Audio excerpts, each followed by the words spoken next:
Dilip Kalantri, I am a businessman. मेरे काफ़ी Muslim friends थे, वो अक्सर कहते थे मुझे कि इस्लाम में ब्याज से धंधा मतलब पैसा लेके धंधा करना गलत है।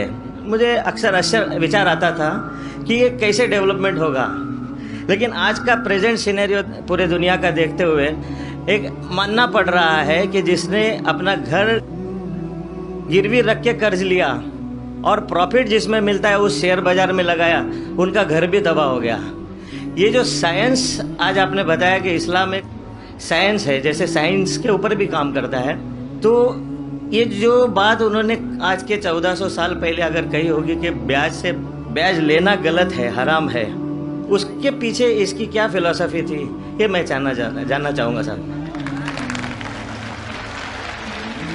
भाई साहब ने बहुत अच्छा सवाल पूछा कि इस्लाम में उनके बहुत से दोस्त मुसलमान दोस्त कहते हैं कि ब्याज लेना हराम है। वो ये नहीं जानते थे क्यों हराम है, लेकिन अभी पता चला कि जो दुनिया की हालत है इकोनॉमिक मेल्टडाउन में, वो जानना चाहते हैं क्यों ये हराम है। और कुरान मजीद में कम से कम 8 जगह लिखा है ब्याज के बारे में।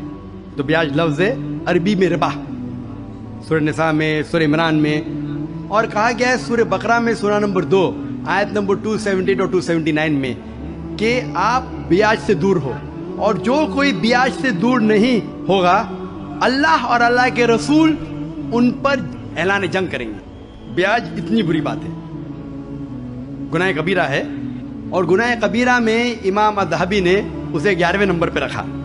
70 गुनाह कबीरा में 11वें नंबर पे रखा। भाई साहब पूछे क्यों बुरा है? क्योंकि ब्याज से अमीर आदमी और अमीर होता है, गरीब आदमी और गरीब बनता है। अमीर आदमी और अमीर होता है, गरीब आदमी और गरीब बनता है। आमतौर पे आप जब लोन लेने जाएंगे तो गरीब आदमी को लोन कहाँ मिलता है, और अमीर आदमी बताएगा मेरे पास ये है, मेरे पास वो है, तो उसको लोन मिलता है। तो अमीर और अमीर बनता है, गरीब और गरीब बनता है। इसीलिए कुरान में सूरह अल हशर में सूरह नंबर 59 आयत नंबर 7 में अल्लाह फरमाते कि ज़कात दो ताकि दौलत इंसानों के बीच घूमे, सिर्फ अमीरों में नहीं रहे। और ब्याज से क्या होता है, इन इस्लामिक फिलॉसफी हम कहते हैं प्रॉफिट एंड लॉस शेयरिंग। मुनाफा और नुकसान को हम बांटेंगे।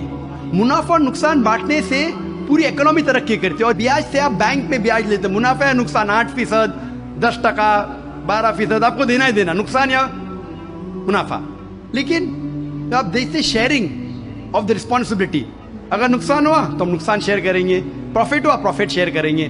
ब्याज में क्या होता है, मिसाल के तौर पे बैंक में, मैं लंबी तकरीर दे चुका हूं इस पे, अभी वक्त नहीं है, सिर्फ ये बोलूंगा कि ब्याज में क्या होता है। मिसाल के तौर पे बैंक ए के पास सपोज 100 रुपया है, वो बैंक बी को 10 रुपया रख के 90 रुपया देती है बैंक बी को।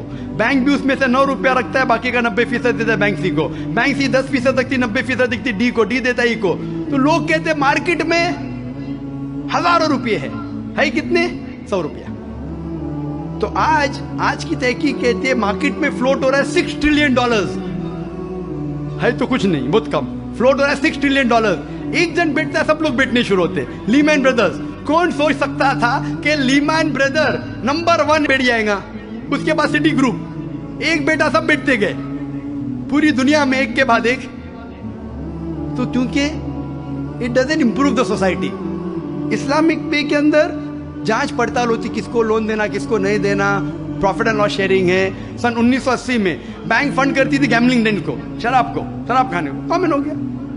इसके बारे में अगर तकरीर मेरी सुनेंगे, interest free economy promulgated by the Quran, रिबा किस तरीके से हराम है, उसके ऊपर तकरीर मैंने की है। अगर वो सुनेंगे उसमें और डिटेल में मैं तस्करा कर रहा हूँ क्यों इंटरेस्ट हराम है। लेकिन इन शॉर्ट वापिस से आज Japan, America sending emissaries Islamic bank के बारे में जानने के लिए। हमारी गवर्नमेंट के पास हम गए थे, मैं फाइनेंस मिनिस्टर चिदम्बरम जो फाइनेंस मिनिस्टर थे उनसे जिक्र किया था कि अब इस्लामिक बैंकिंग क्यों नहीं शुरू। इंशाल्लाह करेंगे, जब मेरी मुलाकात हुई थी जद्दा में। लेकिन आरबीआई परमिशन नहीं दे रही है क्योंकि उन्हें तहकीक नहीं की। इंग्लैंड दे चुकी है, कई ममालिक दे चुके हैं। इंडिया भी अगर इस्लामिक बैंक हो जिसमें प्रॉफिट एंड लॉस शेयरिंग है, अगर उसकी इजाजत दी तो इंशाल्लाह इंडियन इकोनॉमी भी बढ़ेगी इंशाल्लाह। Hope the answer the question.